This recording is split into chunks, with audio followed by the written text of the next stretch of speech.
Welcome everybody to another edition of WCW 1993 here in TEW 2020. As it's now, I guess it's WCW 1994, as we're in 1994. It's time for the first Saturday night of 1994 after our Starcade, so let's get rolling. We start with the opening of the show, and then of course Tony Schiavone and Jesse Ventura are going over, Starcade with photos, because of course we still want you to buy that pay-per-view replay, as you focus on Ric Flair and Arn Anderson, Sting getting the big win over Brian Pillman, and of course Cactus Jack retaining the WCW heavyweight title over Sid Vicious. So that's 74. Of course, lots of promo about, a lot of talk about, like, seeing Starcade for yourself. Then we go to our opening match, or no, actually, what we have first is a debut of Rock and Country coming out together for the first time. We have some sort of wacky Leonard Skinner ripoff song playing as they come down to the ring, and then we have their first official match, as it's day 47.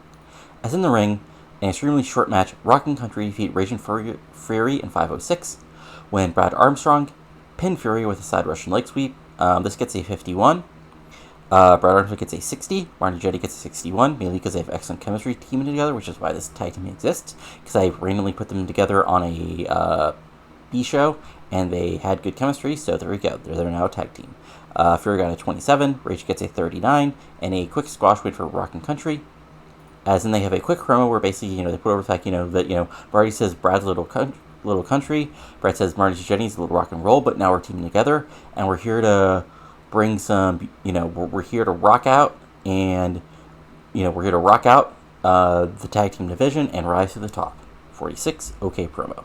It's Brad Armstrong and Marty Jannetty. We're not exactly talking insanely great promo people here. Then we have our next match. Jason Beth had a decent reaction in the crowd, but terrible wrestling. Ouch. Marcus Bagwell defeated Sergeant Buddy Lee Parker in 6:26 by pinfall at the diving clothesline. This gets a 46. A simple squash win for Bagwell. Parker gets a 46. Bagwell gets a 36. So, also putting him over.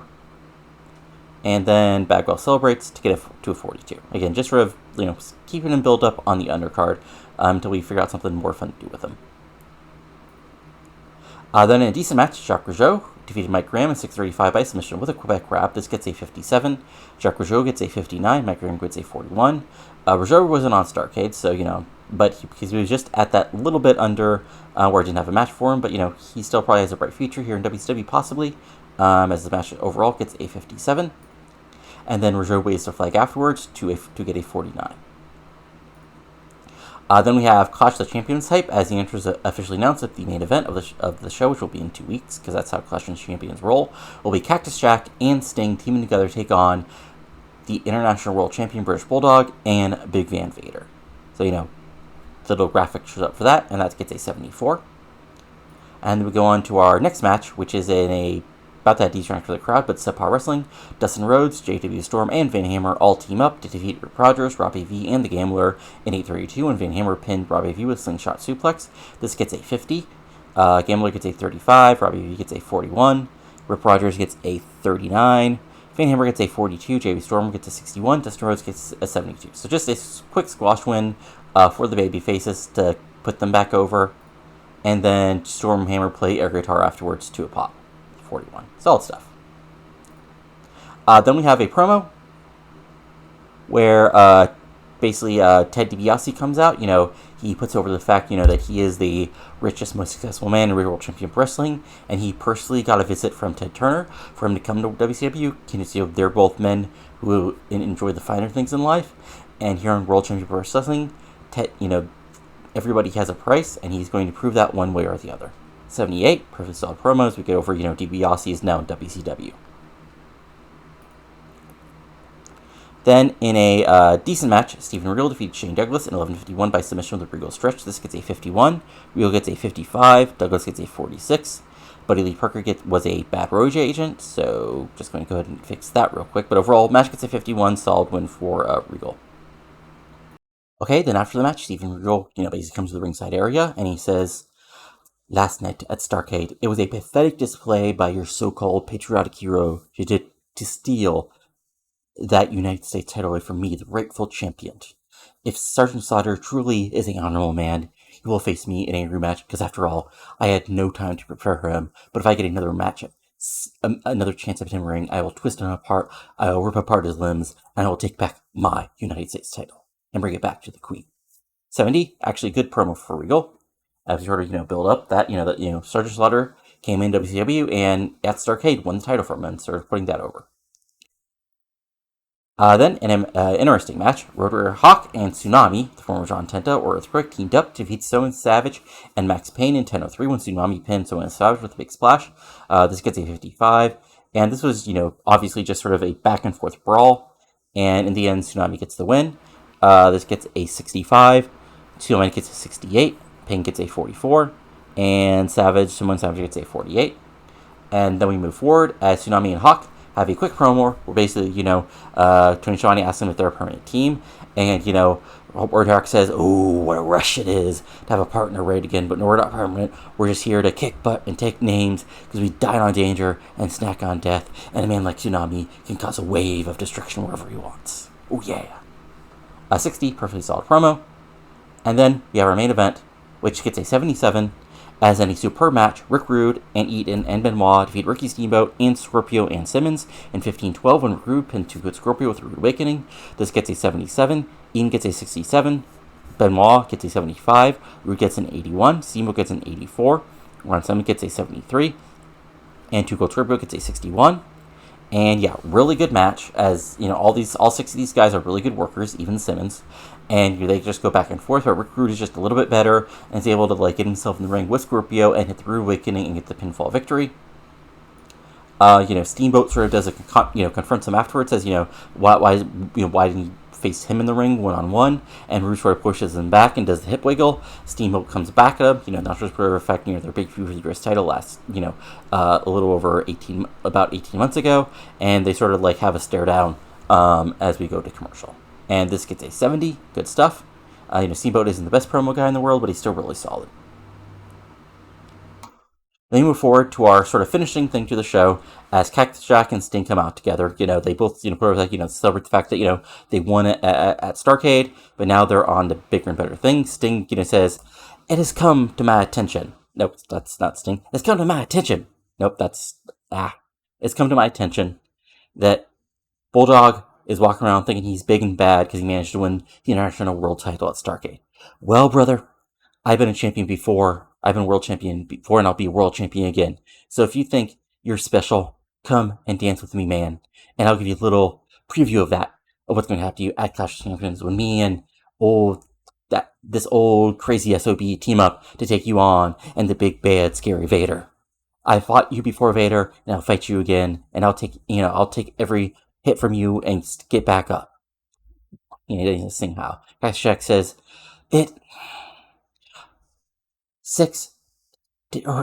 just a few short days ago, people thought I was going to be squashed like a bug.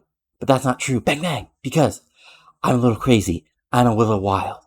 And no, I'm not as good looking as this man who's hiding his pretty face under face paint. But what I am is I will allow myself to be crushed. I will allow to be bruised. I will allow to be beaten. I will shorten my lifespan to keep this title. So Bulldog, enjoy your pretty real gold belt. Vader, come fight me, because I will punch you back. I'll bleed. You already took this from me, as he sort of shows his ear. And you think, I'm scared of you again? Well, you got another thing coming, because Mrs. Foley's baby boy has a world title, and he's just going to keep him firm as grass. Bang, bang. 86, really good promo. As the show ends with basically Bulldog and Vader singing together, which is interesting, because of course they used to be, they fought over the world title last year. As they come out, basically, stand at the ring entrance to face down Cactus Jack and Sting as we finish things out. And this gets a 74. Good stuff. Sort of had to, I don't want to say sort of put forth the idea, obviously not all our big stars are going to wrestle because it's 6 days after Starrcade, but I didn't want to have a total throwaway show. So there we go. But sets up Clash of the Champions real well and sort of builds things from there. So I'll be back in a second with the second show of the taping. Alright, now it's time for the second Saturday night of the taping, as it's also the go-home show for Clash of the Champions, as that's the wacky schedule that we got so far. And then, after that, it'll be Superbrawl, and we're off for the races. Anyway, time for the actual show, as we start with basically the announcers putting over that. We had a big main event between Dustin Rhodes and Barry Windham tonight, as this gets a 71. As we move forward, as in a decent match, the Powers of Pain defeat Terry Taylor and Robbie V in 6:39 when the Barbarian pinned Robbie V with a kick of fear. This gets a 46. Warley gets a 53. Barbarian gets a 53. Perfectly solid match to put over, our Powers of Pain. I think I said Faces of Fear, but, what can you do? Anyway, regardless, afterwards, Power Play and Celebrate to get a 42. So good, solid like squash win for our tag team here. Then we have in a decent match, Steve Austin wins a squash over Iceman King Parsons in 7:02 by pinfall with stun gun. Austin gets a 69, nice. Parsons gets a 33, 59 overall. And then we move forward as Austin cuts a quick promo basically saying, he's looking, he was successful, at Starrcade, defeating, taking apart the myth of Ricky Steamboat, and he's moving onward and upward because he's the greatest thing going in professional wrestling today, and he's part of the greatest group of professional wrestling today, and the sky's the limit for Stunning Steve. 73, solid promo. As a really cocky promo. Then in a deep bout that decent crowd with Sepa Wrestling, Rock and Country defeated Rip Rogers and the Gambler in 6:17 when Brett Armstrong pinned the Gambler with set Russian rig sweep. This gets a 57. Armstrong gets a 60. Jenny gets a 61. And Jenny gets sustained some sort of joint sprain. Hopefully that's not too major. But another squash win for our tag team. And then they celebrate, probably with Jenny holding his wrist as he, celebrates. This gets a 49. Perfectly straightforward again. Quick win for our new tag team on the rise. Then about that good heat and decent wrestling, Ron Simmons defeated One Man Gang in 9:32 by pinfall the Spine Buster. This gets a 70, which is shockingly good. This is shockingly a lot better than I thought it would be. Regardless, Simmons gets a 69. One Man Gang gets a 55. So imagine this is just, this is basically just a pure Haas battle. But in the end, Simmons nailed his big old Spine Buster and gets the pinfall victory. And afterwards, the tag team champions raise the roof to the cheers of the crowd here in Cameron, North Carolina. This gets a 61. And then we have a Sergeant Slaughter promo. Basically says, I saw last week that puke Steven Regal since he was cheated out of the U.S. United States title. Well, maggot, I defeated you right in that middle of the ring. But if you want to get your keister kicked one more time at at Clash of the Champions, I'll be happy to prove once and all that why America is the greatest country of the world, and you should go back crying back to your queen. This gets 64. Solid promo for Slaughter. Then we have it about the great heating, good wrestling. Big Van Vader and the British Bulldog team up to defeat JW Storm and Van Hammer in 8:07 when Vader pinned Van Hammer with a Vader bomb. This gets a 57. Bulldog gets a 78. Van Vader gets an 83. Van Hammer gets a 43. JW Storm gets 61. And yeah, this is just not quite a total squash as Hammer and Storm get a bit of a babyface, fire right at the start, but at the end, Bulldog is Bulldog, Vader is Vader. Bulldog probably hits a big old suplex on Van Hammer. Vader hits the Vader bomb, and 1, 2, 3 pinfall victory for the team that is taking on Cactus Jack and Sting at Clash of the Champions. And then, yeah, like I said, Vader and Bulldog cut a promo, nothing too special. Vader just looks scary, says he's the man, and he's going to prove that, Halloween Havoc was a fluke, and he's going to rip apart Cactus Jack right in the middle of the ring. And Bulldog says, Sting, you always treated me like a cent fiddle, even after I became world champion, after I defeated this man. Well, I respect this man. I don't respect you, Sting. That's why I'm going to break you apart. 85, solid promo. There you go, good stuff. And then in a Flamingo Inn, basically, the thing starts with, welcome our guest, John V. Bad. And, Flamingo basically, cuts them apart saying, it's a sad state of affairs how little that the WCW officials care about when they send us a loser like you out here. At least Vinny Vegas is a champion. Other people may have not liked, at least were actually successful wrestlers like, Sting. But now you got your butt kicked by Barry Windham at Starrcade, so what do you even want? Bad Swords of Fire back says, he's a bad man, and yes, Barry Windham's a great wrestler, and he managed to beat me at Starrcade, but I can take you over your YouTube looks. Matter of fact, that TV title looks real nice, Vegas, so if you think I'm such a pushover, why don't you face me at Clash of the Champions and prove how good you are? Vegas, Flamingo tries to talk Vegas out of it, and Vegas, basically takes his shades off and says, you got it, punk. And then, sort of pushes Bad away. WCW get away, and it looks like we have a match for Clash of the Champions for the television title, which Vegas has held since, October, I think? And this gets 71. Actually, really thin. And then in a exceptional match, because it's Ric Flair and Chris Benoit in 1994, Ric Flair defeats Chris Benoit in 12:33 by pinfall the roll-up. So this gets 78. So, back and forth match, obviously really good match, but Flair's able to sneak in with a cradle and get the pinfall victory over Benoit. Flair gets an 89, Benoit gets a 73. As Benoit rolls out, Flair just sort of nods at him, even though Benoit's a heel and Flair's a face, as he goes over to the ring, area. And, ooh, what happened here? Okay. So, okay, actually, this kind of works, even though it got a 67, as this is a Ric Flair wacky promo, as he basically says, I'm a limo riding, jet flying son of a gun, but I heard somebody last week talking about he's the most successful man in World Championship Wrestling. And Ted DiBiase, you may talk about all the money you got, but I show the money I got. Look at, I got $15,000 suits. I spilt more liquor than you've made in this business, DiBiase. So if you think you're successful just because Ted Turner decided to meet with you once, did you sign a contract? Well, brother, you got another thing coming. Yeah, actually, I'm actually kind of sad that Flair rolled bad on this, but what can you do? And then in our main event, which unfortunately is not quite as good as I thought it would be, Dustin Rhodes drew with Ray Windham in 1504 following a double countout. This gets a 73. Probably part of it is that there's no storyline, right? Yeah, no storyline, which probably should have added. What can you do? This gets a 73. So there's back and forth match, really good match in the ring. Rhodes gets an 80 as he's really over now. Windham gets an 83. Back and forth, but they end up fighting and brawling on the outside, as these sons of former legends do. And eventually,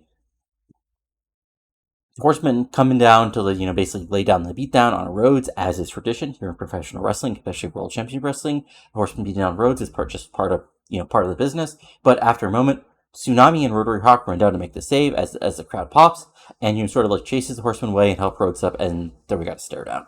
As this gets a 69, and overall the show gets a 75. So basically, yeah, that really good promo from Vader Bulldog, that good Flair Benoit match really saved us. So let's finish the show out, and let's see if anything interesting happened via the mail, and then it'll be time for Clash of Champions to end this video out. As we move forward.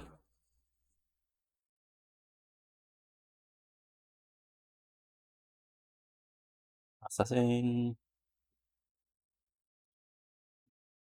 So mail-wise, let's see here. Rhodes, yeah, I mean, yes. Well, Robbie Van Dam will eventually learn how to sell. Austin thinks Scotty Tony is charismatic. Of course, you're also friends. And our Robbie, okay, I get it. Robbie Van Dam needs to learn how to sell. Then Austin thinks, okay, that's just mean. Oh yeah, let's check out Genetti real quick. Anything? Okay, well, okay, so he's basically out for the next couple, which is unfortunate, but what can you do? And as another quick thing, let's just see what the NWA did. Okay. Oh, right, I forgot Luger. Right, okay, yeah, that wacky thing. Yeah, this is weird. So if we actually go to Luger, like, yeah, he's not on an exclusive written, which is interesting. Probably should fix that, but what can you do? Anyway.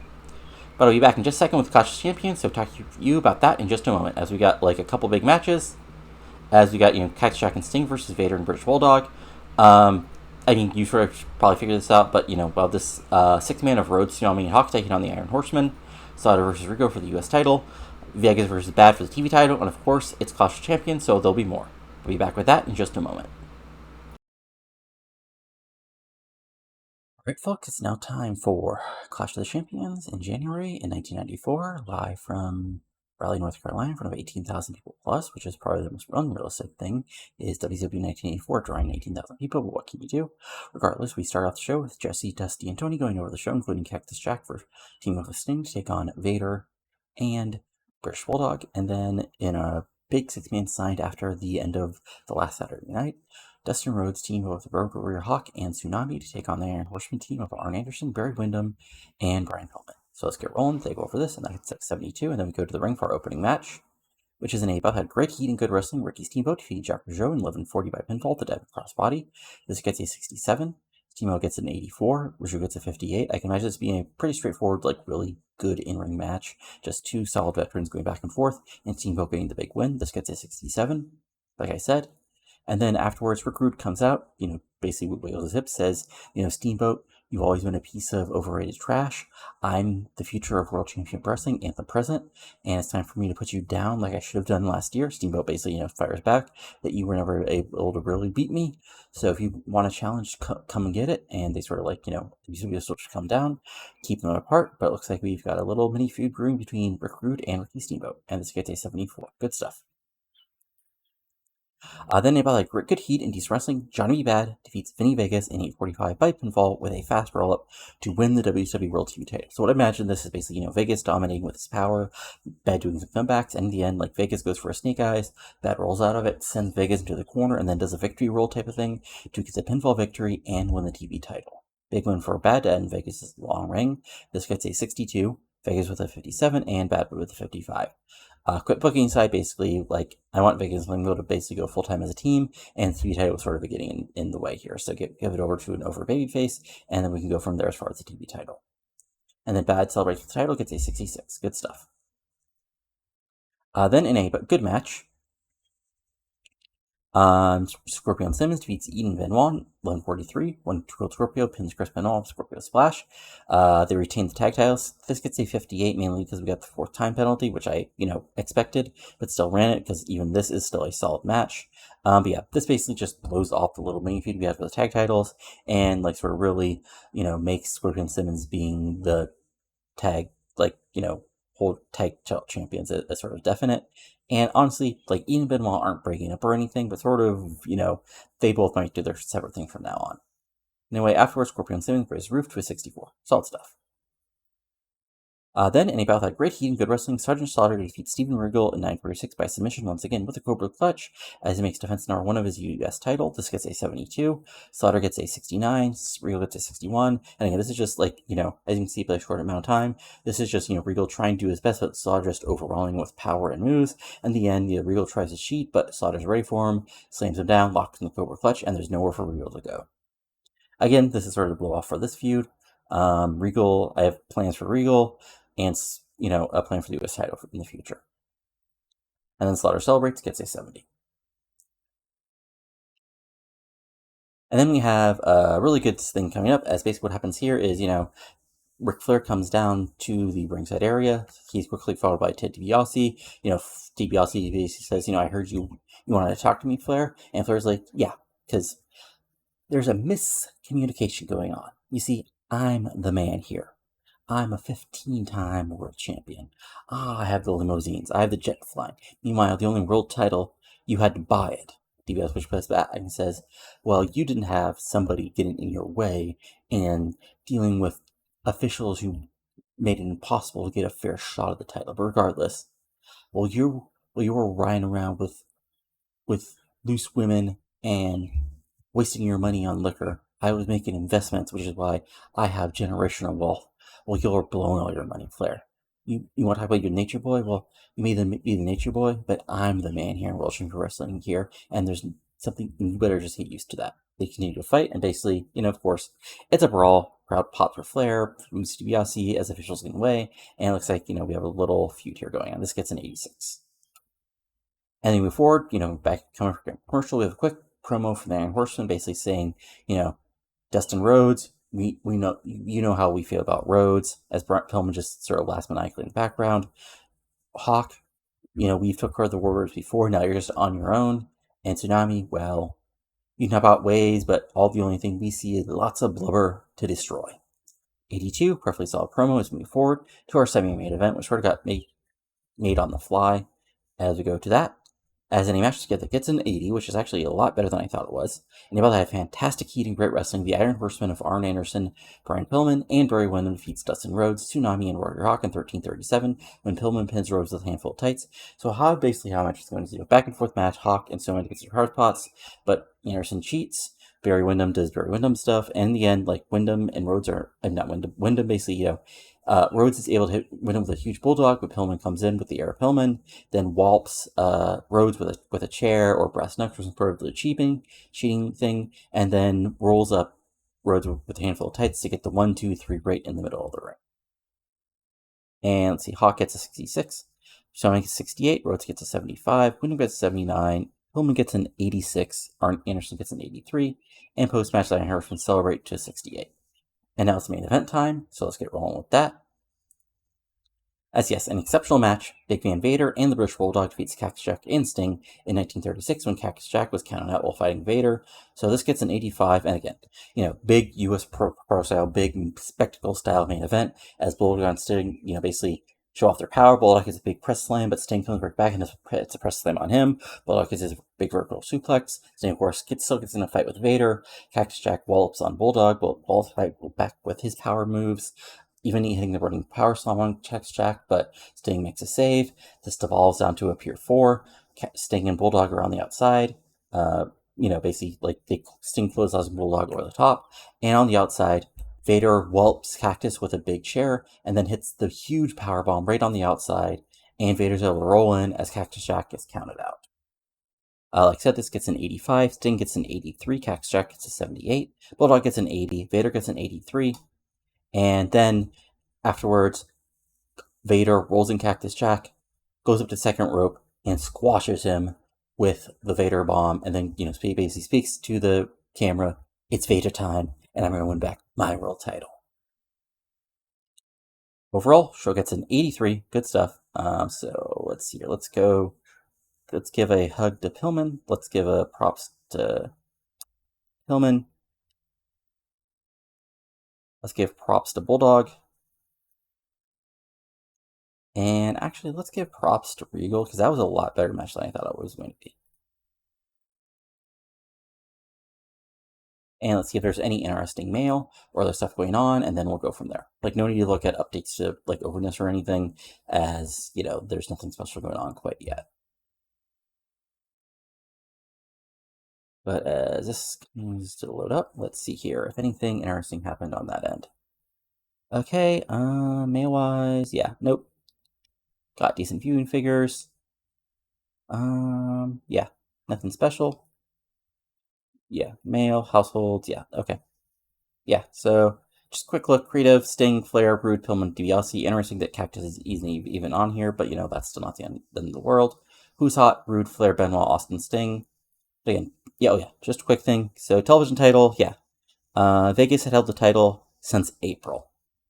And it had 18 title defenses, mostly on Power Hour, but a few Saturday nights in there. But yeah, he was, and I just want to see what that title reign did for his overness overall. So Vegas, popularity, track progress. So yeah, from April, yeah, he gained a really decent amount. I mean, not much as probably you'd think, but still good stuff.